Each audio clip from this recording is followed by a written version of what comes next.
Welcome to The Real Life Buyer. Whether you are buying for yourself or your business, here you will find tips, techniques and knowledge to support your journey to buying smart. Interviewing business owners and technical experts to give you information and guidance before parting with your money. Save money, time and get what you want when you want it. Now introducing The Real Life Buyer, Dave Barr. Hello and welcome to The Real Life Buyer. Today, I'm extremely pleased to introduce you to Robert Kittridge from the lovely area of Colorado. Having started his career as an auto mechanic, Robert served as a firefighter for over 30 years, demonstrating that he was prepared to put his life on the line for the protection of others. Having proven his dedication and capability to keep his nerve under pressure, lead others and work in a highly organized team, Robert uses this considerable pool of knowledge and experience to coach, train, and speak professionally. Today, we're going to discuss the subject of conditioning, and perhaps a little bit more, and how this may be holding you back from success. So without any further delay, I'm proud to say, hello, Robert, and welcome to the podcast. Hello, Dave. I'm excited to be here. This is awesome. Very excited. As I said, I've been really excited about this. We've had a few minutes to chat just before the podcast, and absolutely, I'm looking forward to your words of wisdom here. Okay. So, if I may, you've had quite a challenging and varied career, obviously, and dealt with a number of personal challenges in your life. Would you mind sharing some significant highlights of your journey with the audience so we may all appreciate your experiences? Wow. Where do I start? Well, let's just start with upbringing. I mean, my family of origin was very dysfunctional, alcoholic. My stepfather was an undiagnosed PTSD Vietnam veteran. It was abuse. It was physical, mental, emotional. But I really never knew that because I just thought it was the way it was. I mean, I never realized that till later that that was different. It was just my life. And it wasn't till later that I started to realize that was one of the big conditioning factors in my life, was that early childhood, typically is. And, I have had so many changes in my life. I've married 3 times, divorced 3 times, numerous relationships, numerous jobs, different things. And it's all been never understanding why. And it's the old adage, trying to do the same thing over and over again, expecting different result, right? Yeah. Einstein called that insanity. And what I understand now is the why, and the acceptance has allowed me to accept that, not judge it, and really understand who I am today to move forward. And I mean, I'm 61 years old. And some people say, is it ever too late? Never too late. It's never too late, I don't think, to be able to do this work. It's just fabulous. But I mean, I can recall numerous times where conditioning has stopped me from being who I truly am and wanted, and gotten in the way and actually sabotaged, in many cases, my desired outcome. So you spent quite a long time, obviously, in the firefighting service, and that must have been probably a scary experience at times, but also tremendously empowering. Has that had a big influence, would you say, in the way you've looked on life now in the latter years? Oh, absolutely. And I'm able to look back now and realize that I went into the fire service, and let's go back to my upbringing. I was told from very young age that I'd never make a difference. Like I was just, I was through many times. And as a child, do you believe that? I mean, when I'm told that, do you go, I wonder if he's right about that? It just is. And we make up a story. So I look back at my career in the fire service was trying to prove that I can make a difference. And even though I can recall, I can't tell you how many times, it was never still enough for me. But yeah, absolutely scary times. But what I realize now, and we'll talk a little bit about human design as we go through, I'm actually designed for chaos.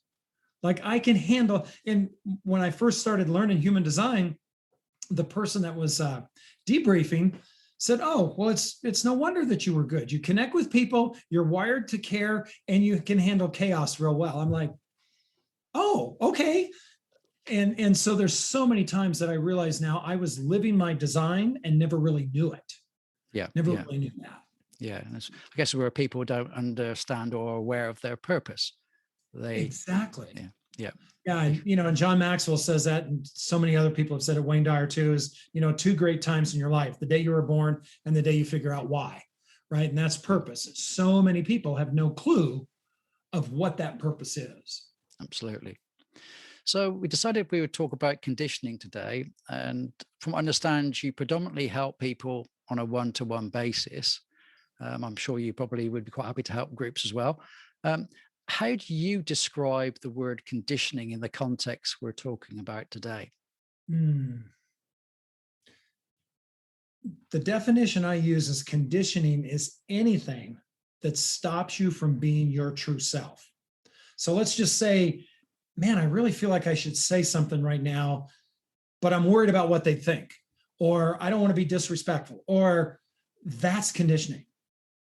So I'm feeling I should say something, but the conditioning from the outside world and my upbringing is telling me respect your elders or whatever that is. So conditioning is anything, thought, feeling, anything that keeps you from living your true self, from moving forward, basically. Keeps you stuck. Mm-hmm. So if we think about an individual, obviously we're all impacted by experiences in our life. That's what we're talking about. How do you, when you're seeing a client, uncover the major issues that people are perhaps unconsciously dealing with? What are their major conditioning beliefs? Well, first, we've got to figure out who you are, and that's human design. So I create a human design chart for you, and it's really simple. Date of birth, time of birth, and location. Very simple. And that shows me how you're created, or in other words, how I look at it is how we take in energy, how we move energy, and how we release energy back into the world. Now, in that human design, you have 9 centers, energy centers. Some are defined, some are not defined. They're undefined or open. Those open or undefined centers are more susceptible to conditioning than any others. So let's just say that for myself, I've got an open center that would be my heart center, which really is about self-worth. That's the heart center. And it's open. So I'm open to people telling me that I'm not worthy. I'm not worth anything. And I don't know any better, except they must be right. So I take that in.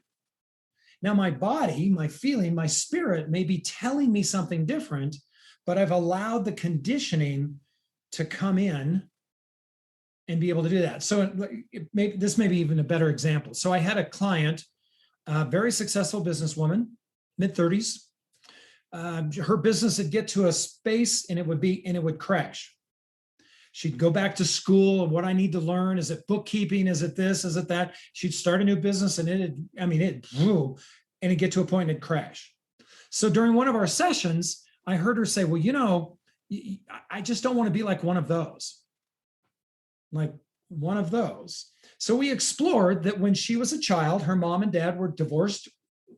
She was 5, 6, somewhere in that age, which is the perfect time, right? As a child, we're open vessels. Anything that's pouring in, we don't have the intellectual faculty to reject like we do as adults.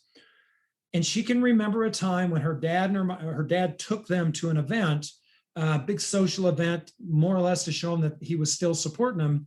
And her and her mom were sitting in the corner, and she can remember her mom leaning over and go, you don't want to be like one of those. So that was conditioning, and it was accepted, not consciously, other than consciously or in the unconscious. But years later, as her business started to scale and it hit that income level, right? It was producing that money that she was starting to run in that group of people, the other unconscious mind, the conditioning would pull the plug. And she thought it was because she didn't know enough, or she was doing something wrong. And once we revealed where that came from in her chart and showed who her true self was, then you can detach. The conditioning never goes away. It's the attachment to the conditioning that makes the difference. So now when it comes up, and it still does, now she has a better path to make a choice and a decision that's aligned with who she is. Because it'll still come up, right? Because that conditioning is layers and layers and layers deep. So it's not like, oh, we pointed it out, it goes away now. Not like that at all. It's being aware of it. And Carl Jung said, until we make the unconscious conscious, it'll rule our life, and we call it fate. And that's what I do, is I help make those things aware for you to make a better choice and decision. So that's just one example of how I've been able to do that. Okay. So when I think of conditioning, we had a chat earlier on, and I think of, for example, the school process that conventionally, certainly in Europe and America, the society, people put you through, you're taken into a classroom, you sit in front of a desk, and you learn, or you're educated in a certain way. And sometimes that can be quite restrictive. You know, for me, I was the kind of guy who liked to be doing something. I'm quite kinesthetic and visual. Exactly, the old spinners, fidget spinners indeed. Exactly right. So we can say that conditioning, the way you've been taught at school throughout your education, is one major form of it. And the other thing, I guess, is people's fear, insecurities, where you need to get a job. You need to do the 9 to 5. You need to be in an office. You need to wear a suit, or whatever the case may be. Those are major influences, I believe. Would you agree with those things? And there's some biggies: religion, education, those things that are, and if you go back to the designer of human design, Ra Uru Hu, talks about homogenization. So think about what school is about. School is about sit down, be quiet. Let me tell you what you need to know. One of the big ahas for me came out of this, and it's part of my design. And it was the first class I took as I'm working on my certification. The gal goes, listen, Robert, don't take notes during this. I was like, well, how am I supposed to learn? What? Because what are we taught in school? Yeah, absolutely. Linear note taking, those kind of things. And I've never been good at that, but I've tried. And even so much so, I realized that a lot of times I would doodle in lecture classes. And, if you're the teacher and you see me doodling, what are you going to think? You're not paying attention. Yeah. But like you, what I've realized is I am more of a passive learner. I absorb things. And then I can go back and recall it when the time is right. I'm not a memorization person, which isn't that what school's about? Memorize this so I can test you on it to make sure you're right. Religion's kind of the same way. It's designed to make you fit in a box, but we're all unique. We're not designed to fit in a box. That's homogenization. That's society.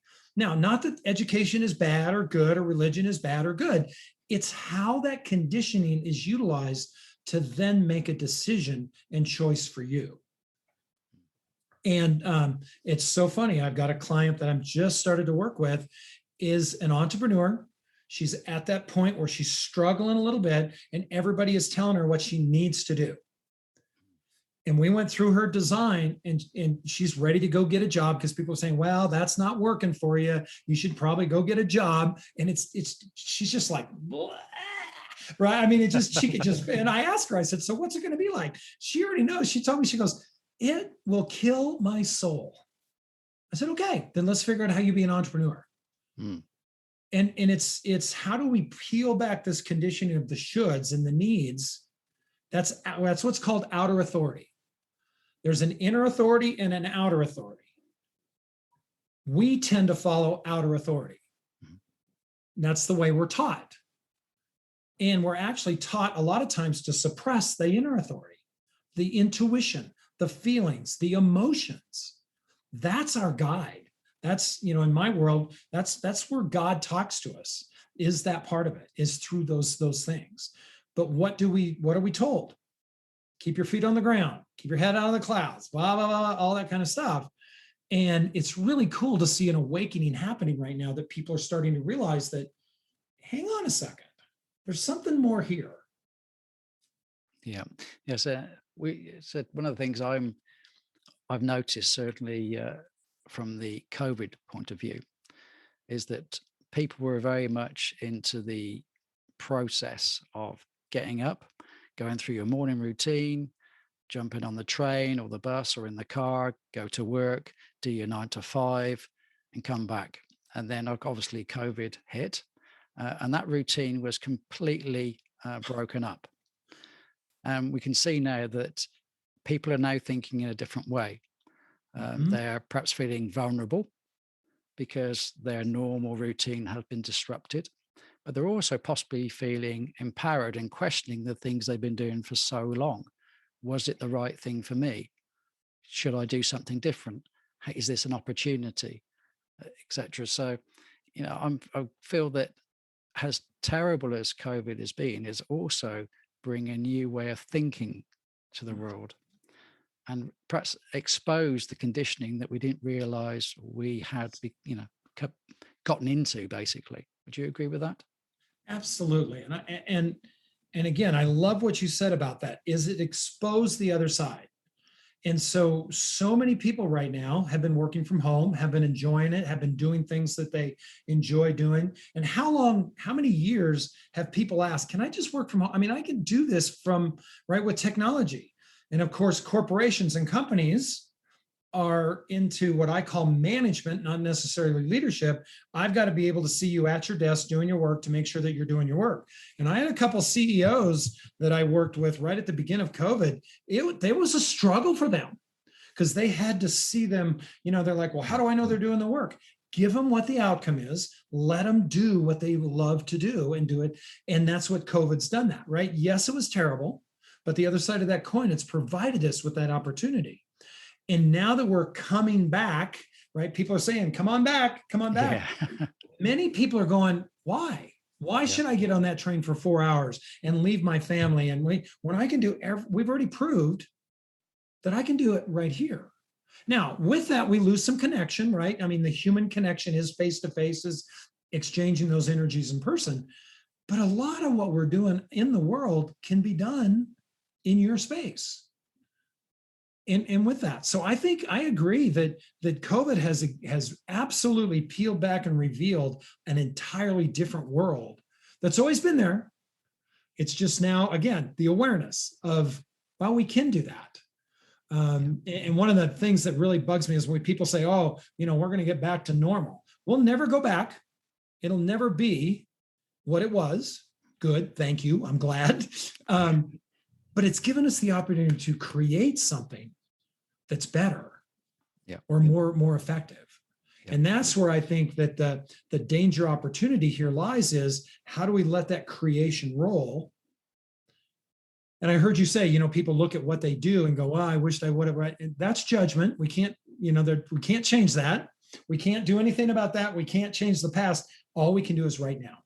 And if I operate my best right now, everything will be taken care of. Everything is all right. My coaching friend of mine, a speaker of mine, she went through COVID and had an amazing transformation. And one of the things that came to her was, everything is all right. Not going to be, is all right. And if we look at that right now, it is the way it is. And it's all right.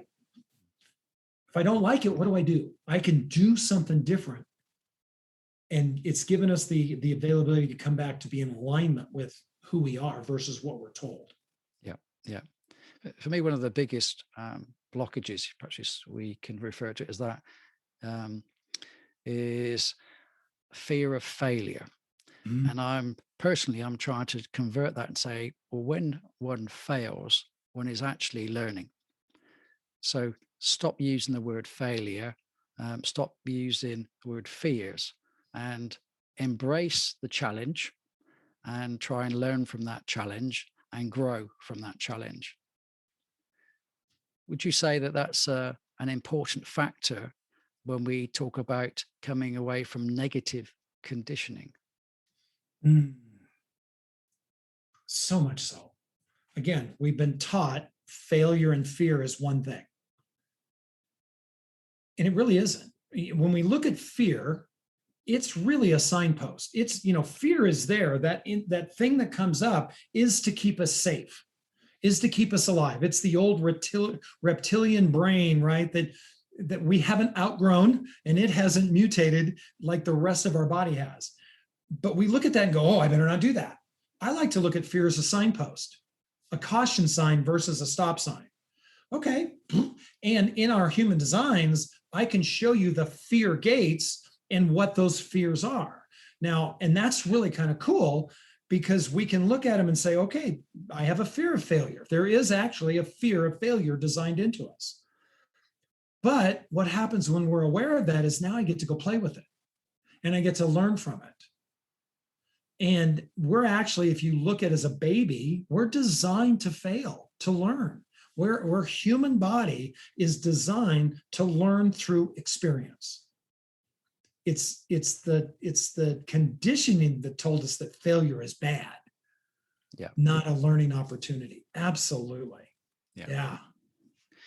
Now, obviously, one of the things it's particularly more challenging for is the older population. The more mature you become, the deeper the layers, I guess. Mm-hmm. So how do you start breaking down the ingrained negative conditioning that people have been exposed to, particularly as they've aged in life? Well, it's really interesting. People, again, there's an awakening happening. People have got to, an age in life, and all of a sudden they're kind of going, is this it? Like, is this all there is? So that openness, that availability to at least confront it is starting to be able to, you have to be able to confront it. And I don't work with people that aren't willing to do that, because I'm not going to convince them of anything. But if they're curious, if they're like, and I usually say, listen, I've got this modality called human design. Let me show you who you are. And then with that, show the conditioning. Now, would you like to do something with that? And I had a lady the other day, was actually, what was she? Because I think her date was really confused me. She was 82 years old. Wow. Okay. 82 years old. When I finally got her on Zoom and I said, okay, are we correct? Is the date? And once we got it on Zoom, I saw she's 82. She's still reading. She's still learning. She's exploring human design, 82 years old. But because of the way we've been conditioned, many people think, well, that's just the way I am, or that's the way life is, or it has to be the availability to be open to contemplation, to be able to start to strip that away. Yeah. So it's tough. It's tough. Absolutely. But as you said, that you can't make people do anything. So obviously when people come to you, they've already decided to break the mold a little bit, expose themselves to new challenges, and are open to some input. Obviously, there's lots of people who aren't aware of these things, though. How do you help those people who aren't aware at the moment that there is another way? Do you see any movement, anything that's happening at the moment that is starting to fracture some of those things? Yeah. Well, first and foremost, as I said, there's an awakening happening in society, in the human design. We're actually going through a large mutation right now that will end, according to prophecy, in 2027, where our emotional center will be fully developed. It's the last center to develop. Now, if you think about it, what has society tried to do with emotions, right? Throughout time, we have tried to suppress emotions, but it really is our guiding force. It really is our guiding force. Fear is one of those. If I can control through fear, I can control people, right? But because people are so, and with that. So the first thing is to realize that everything you've done has been perfect. That's one of my first talks, right? And you are perfect. And I'll ask people, do you realize you're perfect, Dave? And boy, all of a sudden you can say, there's the first condition. It's like, oh, because they've been told how imperfect they are. They've been told, right, through either a religious or school or whatever. And the switch I make is not your actions. Your actions will never be perfect, but you are. Mm-hmm. And there's like almost like a, right, kind of a switch for them. Now, if you can accept that that everything you've done has been perfect. It may not be effective, right? It may not have went the way, all of that. Now it allows us to let go of that to be able to look at new things. Because once we start to look at our past and judge it, right, wrong, everything else, there's an attachment to it. If we can accept that everything we've done has been for a reason, we may not understand it, and it's been perfect. Now, tell me, Dave, which direction would you like to go now? Now it opens up that contemplation. Again, I'm all about contemplating. And now we can show you in your design, oh, here's who you are here. Here's who you are here. Does that resonate with you? And will that help you move forward? And it's just a series of questions and plan with the different things. All right. So we go deeper into the human design. You mentioned about the 9 areas, centers. I don't know if that's anything similar to chakras in any way, but how do you get to this model? How do you dig into this? What questions do you ask? How do you expose people and open them up to something different? Well, again, it's they have to express interest. So one of the things, so I'm what's called a generator. There's 5 designs of humans: generator, manifesting generator, manifester, projector, and reflector. Each one of those designs has a strategy and an authority. That's the basis of everything we should be doing. For me, as a generator, I'm meant to respond to life. I go with the flow of life. But as an entrepreneur, you're told to do what? Go get them, get out there, market yourself, do Facebook Live, blah, blah, blah. What I'm realizing, for me, that doesn't match. So part of that is to start to look at, who are you? What are you doing right now? Let's look at your design. Let's lay them over each other. And a lot of times it comes from just them asking questions. So what do you do? I guide people to find their true human design and then live accordingly, free of conditioning, or something like that, right? I mean, whatever comes out of my mouth at the time. Yeah. And something to them go, huh?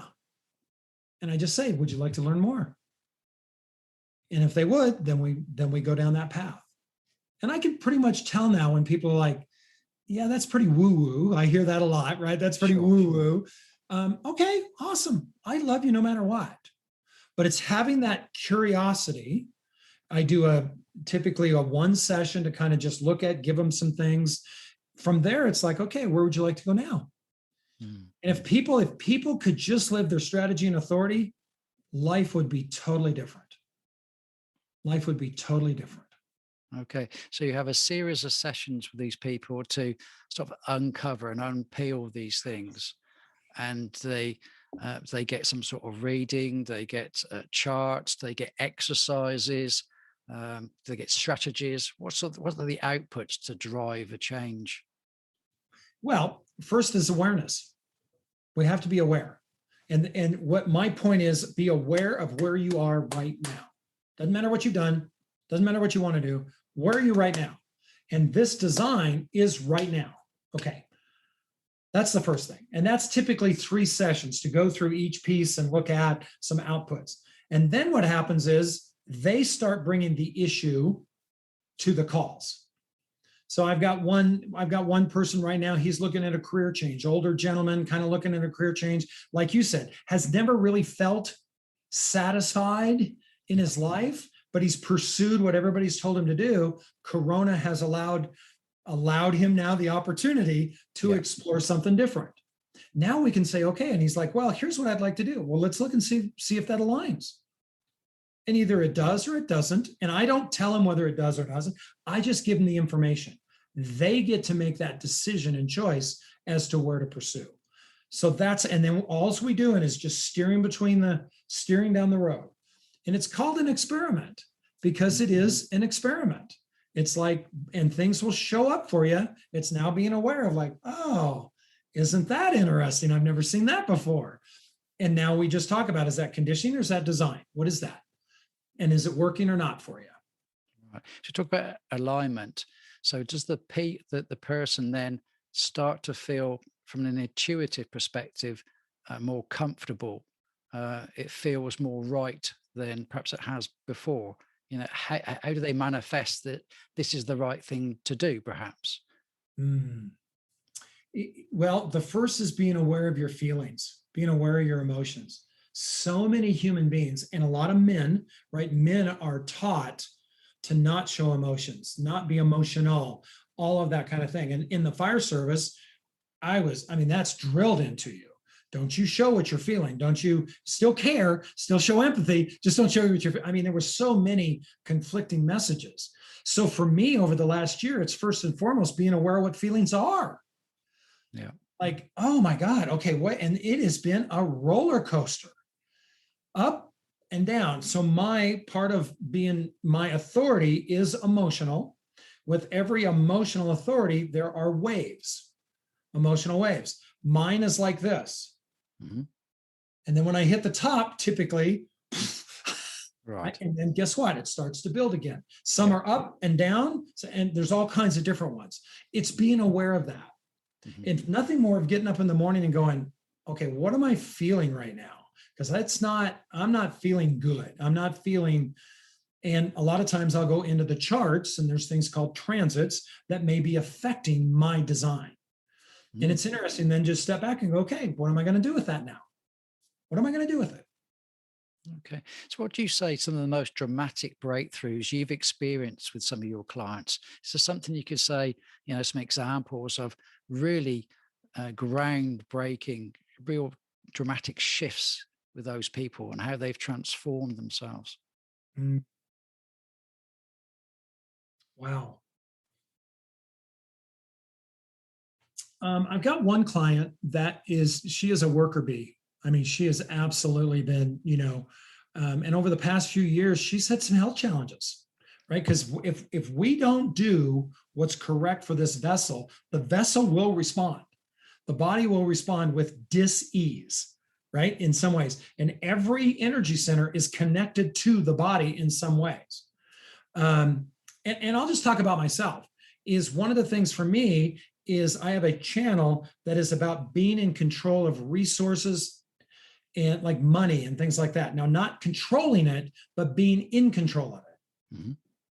The other is being able to express myself freely. Right. Now, I'm wired for that. Again, over how many years, 60 some odd years, I've always pulled back. Because every time I did before, I was shot down. That conditioning resulted in high blood pressure, overweight, actually prostate issues. So once I've started to do that and realize that I'm now down to the weight I love, my blood pressure is starting to come under, my prostate issues have been taken care of. And Corona was another big thing with that. But it's those kind of things. This other client is starting to realize that, again, it's the thing. She's always wanted to be an entrepreneur, but everybody's told her that job is security. You got to do that. You got to have that security. And it's finally getting to the point with her that it's impacting her health. And typically that's where I get a lot of people are coming to me because they're like, it's impacting their health in such a way. Right. Okay. Does that answer your question? I don't know if I want to round that or not. I think so. It's teasing out and it's revealing things gradually. I'm curious now that someone's perhaps a client has been through extensive support and help from yourself. Obviously, when they go back out into the world, we're surrounded by negativity and all those things that can recondition you as well. Yes. How do they protect themselves from inadvertently becoming reconditioned? Man, that's the job, isn't it? That's the challenge, right? And environment is so important for us, And one of the things that I did, what I realized, I was a member of the John Maxwell team. I was a founding member. I was a faculty member. And I realize now, once I've got this and realized for me that environment, nothing wrong with it, but it never wasn't in alignment with me. It was, and the day I got that, I actually resigned from that. I'm still a John Maxwell team member, always will be for life, but I resigned as a faculty member. I resigned to that. So it really is understanding and being aware of what is that conditioning. And is it people? Is it places? Is it things? Is it thoughts? Is it what we read? Is it, all of that, again, depending on our design, each center that's open or undefined is susceptible to that conditioning. The more you have that open, the more you're susceptible to that. Again, another example is the other day I was doing something and just kind of bored. And I thought, well, I'll turn on TV. I don't watch TV. I don't watch the news. I don't listen to, I just don't. Yeah. Because there's, that's anything we allow in our conscious mind has no choice but to make that transference into our other than conscious mind. The other than conscious mind cannot reject anything. That's our conscious mind. So what we read, what we hear, what we see, who we associate with, the environments we are in. And I just clicked on the TV and I think, what was it? Oh, The Terminator with Arnold Schwarzenegger, yes. like the original movie. And I thought, I like that movie. Let's put that on while I'm doing some stuff. And as I'm doing things around the house and I wasn't even watching it. I was just listening to it. I started to feel yucky. I mean, that's the only way to explain it. Is I started to feel yucky. And I'm thinking, okay, what am I doing here that has made this change? And I thought, the violence that's in that movie, not good or bad, it just is. But the energy was coming into me. But now I'm aware of it and go, okay, click. And I clicked it off. So it's really being aware of how you're affected. Yep. And then watching that environment, the people, the places, the things to be, or you will absolutely slide right back into what you know and what you're comfortable with. And that's the mind's job, is to keep us comfortable. The mind's job is to keep us at status quo, right? And people will say, well, I'll think about that. Feel into it. Don't think about it. Because anytime you think about it, you're going to stay exactly typically where you are. Yeah, exactly. I think for me, it's constantly challenging myself and expose myself to new things, expose myself to new podcasts, to new books, to new ideas and theories, but keeping that open mind and saying, well, is this, what am I watching now on TV, as you say, is that actually making a difference, a positive difference with me? Or am I just becoming, I'm just watching TV for the sake of watching TV. It's just, not penetrating my head at all. It's just passing time almost. Yeah. But isn't that what we do? Right. And a lot of times, if we look at it, our pastimes or our things are avoidance measures to keep us from growing a lot of time, but we're not doing it on purpose. But also alcohol, drugs, sex, all of those things that we look at that is keep us from really embracing this and who we are. And that's the first part, is you don't have to, but is really embracing who you're designed to be. And some of my clients are like, oh, I don't like that. I wished I wasn't. Well, too bad, because that's your design. You're not changing. You can't make a Ford a Chevy, right? I mean, it is your design. It's now, how do we live with that for the most effective measure? And that's a large part. You ask, how do people, that's a large part of that, because again, a lot of people don't like change. But there's one channel in our design that's all about trying something new and learning moving from inexperience to experience by trying something new. And I had a client that had that, and we were talking about this, and they also had a channel that was also about new experiences. So there's a couple of these. Is for them, what I said is, you'll never probably find lasting satisfaction, because about the time they reach satisfaction, they're like, oh, okay, what's new? And they've been told, what? Will you settle down? Will you just be constant? Will you be consistent? No, they can't be, because it's not their design. Now, how do we use that for the betterment of themselves, those around them in society, versus suppressing that you are? Yeah. Would you say, or you agree with me, that two positive things to do? One for me would be meditation, where you take yourself away from everything else and you focus on your inner self, your inner thoughts, and your own beliefs and feelings. And secondly, to get closer to things that are natural, as in nature. Spend time outside, start to really take on board the birds, the animals, the surroundings, the weather, all those things, but actually embrace it, not just, march through it without noticing what's going on. I feel a bit more connected with those natural things, not the artificial things. Would you agree there are positive things to do? Absolutely. Well, let me take two of those. First is meditation. Certain designs cannot use meditation as it's typically taught. And so that's been really interesting working through that with a few of my clients, because they're trying to meditate and they just can't. So I think it's about being still. Right. So when I worked with one of my clients, they love to walk. As you said, when they get this point, they go for a walk in nature. Yeah. And the idea is just, but when they're sitting and trying to be still and meditating, and they can't do it, they're not wired to do it. So what is it that works for you on the meditation side? Is it in the shower, hot water, those kind of things, whatever that is. Mm-hmm. So find something that works for you, not something that others are telling you should work for you, right? Yeah. The other part is, I absolutely believe that we are animals. We're tied to Mother Earth.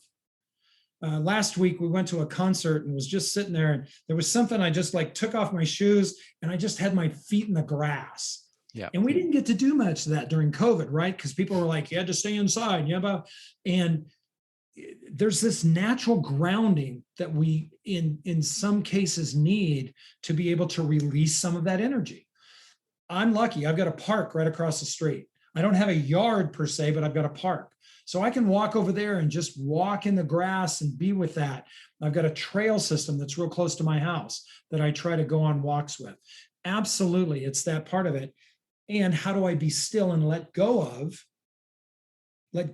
those things that keep us busy, right? One of the greatest things is, right, they say we're the most connected in society. Absolutely, yeah. Right? But I think we're the most disconnected because it's allowed us to not connect with this and stay connected, right? We're now at the drop of a hat. Somebody can text you and they want something right now, or an email. And again, we've seen that through COVID and work.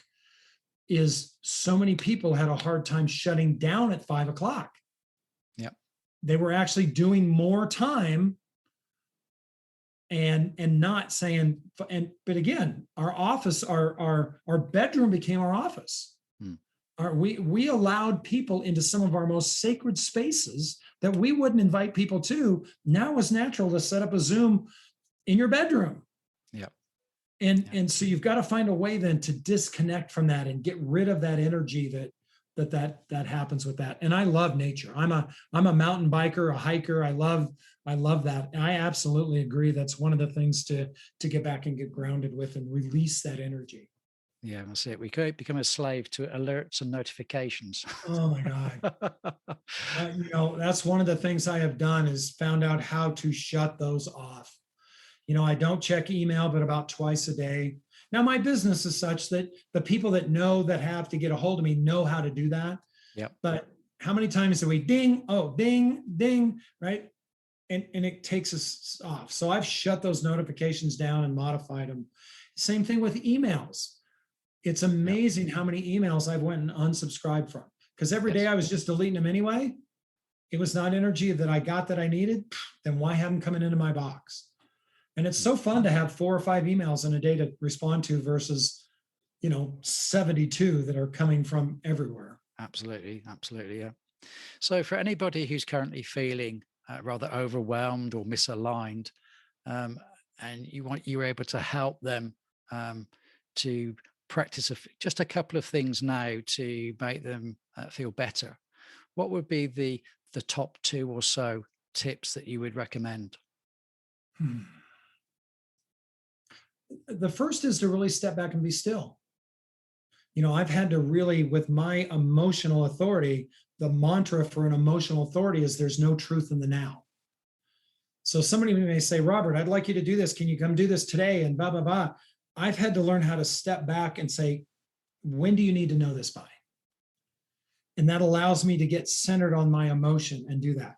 That's the first thing. Just step back and feel. Where are you feeling right now? And what are you feeling? versus being pressured into an answer. The second would be to really discover who you are and then operate in that alignment. And that's a process, right? We've been talking about it now for 40 minutes. That's a process. But the first thing you do is just take time, just step back, because everybody has that in them. It's just now learning how to play with it. Yeah. And it is. I say play with it because it's an experiment. It's a journey. Yeah. So if people want to find out more about the human design, the things you do, how you can help them, where's the best way they can make contact with you? What's the right social media and website locations? Yeah, so two things. If you go to www.freegiftfromrobert.com, I'll give you a 10-question survey that has you look to see if you're sabotaging your life. And then you can schedule a complimentary follow-up call with that. And I'll, talk with you and see where that is. Or you can go to robertkittridge.com/unlock, and you can see what I'm doing with human design. Fantastic. And again, you can schedule a complimentary focus session off of that site also. Brilliant. One last question then, Robert. You're still very young at heart.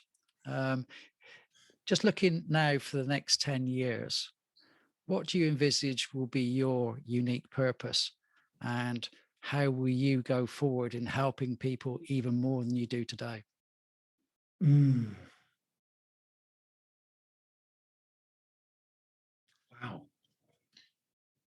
My unique purpose is to be a guide. That's what I'm designed to be. Not a coach per se, is a guide. I'm designed to come alongside you on your journey of discovery. And that's what I'm committed to doing today and every day in whatever manner that looks like. And I believe that if we are living in our true self, the world will be different. I believe that. And if we can free up even a small percentage of conditioning, if we can let go of that attachment, our lives will be so much fuller, less regret, less worry, less anxiety. And that's what I want to do. That's my purpose, is really guiding others to discover who they are and live in alignment, free from conditioning. Fantastic. Very rewarding, and no doubt as well. You help those people, feel a lot more happy with their lives. That must be a fantastic feeling day in, day out. I get the message of, I'll get a text. I can't believe I feel that, or I can't, this popped up, and it's just like, yeah, that's cool. And I don't know if it was me or was them or the process. It's just cool that it's happening. And that's the neat part, is to be part of that. Fantastic. That's brilliant. Well, thank you very much, Robert. It's been really interesting talking to you about this. I certainly say to people to go out and have a look at your website. Some fascinating information on there, some great videos. Hope you have a wonderful day in Colorado, and thank you for sharing your time with us today. You're very welcome, and thank you. I'm honored that you reached out so that I could be part of this. It was awesome. Brilliant. Thank you very much. Take care, Robert. Bye. Thank you for listening to this podcast. Please subscribe and leave a positive review if you can spare a minute or two. If you would like to contact me, my email address is david@reallifebuyer.co.uk, or find me at Real Life Buyer on Facebook, Instagram and Twitter, where you're welcome to direct message me. I look forward to you joining me on future episodes. Take care, and remember, save money and buy smart.